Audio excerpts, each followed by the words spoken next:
Hey, this is Avi Gutman with another Ask Me Anything event brought to you by quantreasoning.com. I invite you to join me live next time. We do this every Saturday at 11 a.m. Eastern, and you can attend for free by starting your free trial at quantreasoning.com.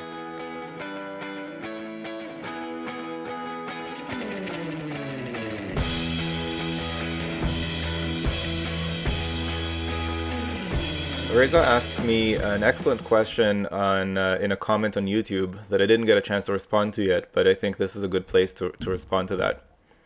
Is it appropriate, is it a good idea to take a bunch of notes as I'm reading the question? Or is it better to read it all the way to the end first to kind of give our reasoning a chance and then start taking notes as appropriate? And I think the right answer is somewhere in between. I think it all comes down to the types of notes that you take. So let me give you an example. And I think this is an excellent word problem to learn from, just in terms of that technique. One way to take notes is to essentially copy the information down onto your paper. And that, I think, is not a good idea because it doesn't actually add any value. I mean, the question is in front of you on the screen for the whole time. I'm not sure that it adds value to just copy the information down onto your paper. On the other hand, writing down your inferences is excellent. So, I talk a lot about pausing and making an inference. You pause and infer, pause and infer, pause and infer as you're reading the word problem. And often by the time you get to the question mark, you accidentally already have the answer without even really trying. So in this question, what I would write down on my scratch paper at the second comma, so let me just show you here. I'd take my first pause right there and make the inference that if two are priced at $10.45 each, then together they're 20.9. And that's what I would write down. That's for the first two. And then I would pause again at the next comma, and I would make the inference that if two items are $12.05 each, together they're 24.1. And here you can either keep reading, or you can predict that eventually we'll have to add these numbers together. And I think that's a pretty reasonable prediction to make. And so if you want to, you could take a longer pause and just say, well, together that's going to be exactly 45. And if there's anyone watching this for whom that sum is difficult, the way that I do it personally is I kind of add the 0.1 to the 0.9 because that's convenient. So that turns this first number into 21. And then I add another 24. So 21 plus 24, 45. Then I keep reading and I pause again at the period and say, oh, we have one more item that's 1750. So I would put the 1750 below here, and I would say that together, for me personally, how I would add them is I would actually add 20, right? 45 plus 20, take away the excess of 2.5. I added 2.5 too much. So that's the way that I do the arithmetic. I add 20 is 65 minus 2.5 is 62.5. And now that I have this 62.5, I can refer back to the 57.5 that they talked about in the first sentence. And up until now, I didn't really focus at all on that 57.5 because I didn't really have anything interesting that I could do with it. But now, putting myself in the shoes of someone who actually cares about this, I'm thinking, well, if I buy the kit, I'm saving $5 compared to if I don't buy the kit. And I think this is where my approach is probably different from most GMAT test takers, in the sense that I pretend that these are my dollars. Like, I think a lot of GMAT test takers just kind of speed read through the question and don't really think about what any of that means in real life. Whereas when I'm reading it, I'm actually pretending that this is a camera lens filter kit on Amazon or something like that. And I'm comparing how much will it cost as a kit and how much will it cost individually. And I'm thinking, okay, I would save $5. So that's all the thinking that I'm doing as I'm reading the question. And to Reza's question from the YouTube comment, these are the types of notes that I'd be taking. So I'm not saying don't take notes. I'm saying take valuable notes. Take the kinds of notes that that show your inferences as opposed to just copying the information. Then when they talk about the amount saved by purchasing the kit, you can pause there again and say, oh, I already know what that is. That's $5. I actually already knew that before I even got to this point. So $5 is what percent of? I know that a lot of people struggle with that language, like so-and-so is what percent of so-and-so. I think people tend to find it easier when it's a fraction. Like if they ask, 5 is what fraction of 10? I think a lot of people would be able to answer that. They'd say, well, 5 is half of 10. So that's the answer, half. Right? 5 is what fraction of 10? Half. 5 is what fraction of 15? 1/3. 5 is what fraction of 50? 1/10. So that's with fraction. With percent, the only difference is that we are adding a percent symbol at the end of our answer. And what does that percent symbol mean? It means divided by 100. Well, you can't just do that. You can't just put a percent symbol at the end of your answer, because that's going to reduce your answer by 2 orders of magnitude. All of a sudden, your answer is 1/100th of what it was supposed to be. So how do we compensate for that? We give our answer a factor of 100, and then it's okay to put the percent symbol afterwards. So 5 is what percent of 10? Well, if it's helpful to you, you can first answer a different question. 5 is what fraction of 10?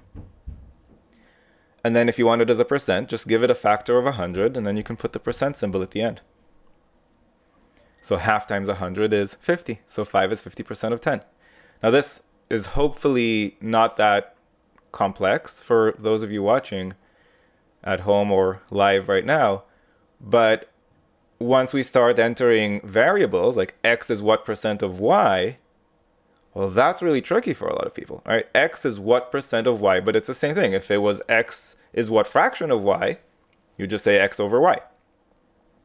X is what percent of y? It's that same x over y, but with an extra factor of 100. So it'd be 100x over y percent. You add the percent symbol at the end. You're essentially rephrasing in what percent to what fraction? If it's helpful to you. I mean, eventually you won't have to rephrase it.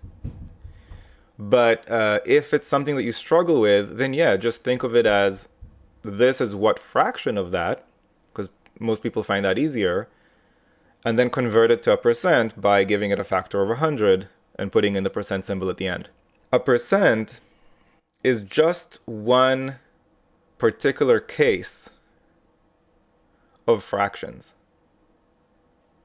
I mean, fractions, there's an infinite number of different ways to look at fractions. For example, half is the same as 2/4, 3/6, 4/8, and so on, all the way to infinity. Like, there's no end to that. With percent, you're just saying, look, it's still a fraction, but this time I want to set the denominator at 100. So there's one particular case of fraction. And that's really all it is. I feel like people think they overcomplicate percents when it's really just one particular type of fraction. If the question is phrased with the word percent in it, meaning x is what percent of y versus x is what fraction of y, well, now you're dictating, or the question asker is dictating that we answer with a percent symbol at the end. Whereas when they just ask x is what fraction of y, well, it's just x over y. Literally, that's what fraction means. But with a percent, with the word percent, they're expecting, there's an expectation that you'll insert a percent symbol at the end of your answer.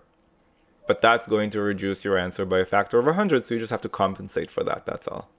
So where were we? We're asking 5. Let me rephrase all of this as $5, because that was the big inference that we made as we were reading the question. $5 is what percent of the total price of the 5 filters purchased individually. So the individually price was this one. So if they were asking 5 is what fraction, of 62.5, this would be the answer. But if they want it as a percent, then I'll put 2 zeros there in the numerator following the 5. In other words, I gave it a factor of 100 to compensate for the percent symbol. And this is the correct answer. Now, we're going to have to do a bit more work to make it look like one of the answer choices, but mathematically speaking, we're done. This is the correct answer. You mentioned that the way you added 45 plus 17.5 is you do 45 plus 20 minus 2.5. Do you do that on paper, or are you able to do that even in your head? I do it in my head, but I don't think that it's necessary to do it in your head. In other words, well, let me put it this way. If you've never done it before, start doing it on paper regularly until you feel like you don't really need the paper anymore. It's a technique that I call in some of my videos, I call it estimate and adjust. So I'm estimating the 17.5 as if it were 20. I'm pretending that it's 20, and then I adjust appropriately. But what I find is that when you use those types of approaches, it actually really improves your algebra and your quantitative reasoning. Whereas long addition, long subtraction, long multiplication, and long division just, I almost want to say, decrease your reasoning, right? Because they're just so mindless. So, how do we simplify 500 divided by 62.5? There's no one right way to do this. I think it's a matter of style and preference. Personally, how I would do it is I would start by expanding the fraction by a factor of 2. So I would turn it into 1,000 over 125. If doubling the number 62.5 is difficult for you, don't think of it as 62.5. Think of it as 60 and 2.5. So you're doubling the 60 and you're doubling the 2.5. And now that I have 1,000 over 125, I would probably just reduce by a factor of 25. So how many 25s are there in 1,000? And again, if that's hard for you, how I would do it is I know there's 4 25s in 100. So in 1,000, there'd be 40. Because 1,000 is 10 times as much as 100 is.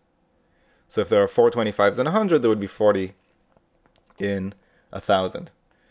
So that's 40. And how many 25s are there in 125? There are 5. So 40 over 5, that's 8. And let's not forget our percent symbol, which we had here. And that's our answer, B. So this is one of those rare questions where you really do have to do a bunch of math. There's no way to avoid it. And I know there's no way to avoid it because look how close 7% and 8.5% are to the correct answer. So we can't approximate here. And you have to wonder, how did this question make it into the GMAT? What is it really that they're trying to test here? And in my opinion, they're not actually trying to test any of the arithmetic we did. Instead, I think what they're trying to test is, do you pause to make inferences as you're reading the question? And do you panic when you see that they're asking if something is what percent of something else? Which is something that we do in business, in the business world all the time, and in business schools. So I think they're looking to see, do you panic when you see that language? Like, do you not really understand how to handle that? And also, do you pause to make inferences along the way? I think those are the two things they're testing.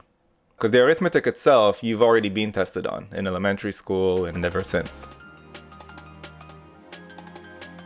If you found this video useful, go to quantreasoning.com for a lot more where that came from. You should also click that like button and let me know in the comments below what you'd like me to make future videos about. And of course, if you haven't yet subscribed, go ahead and do that and click that bell below so you get notified about future videos. See you next time.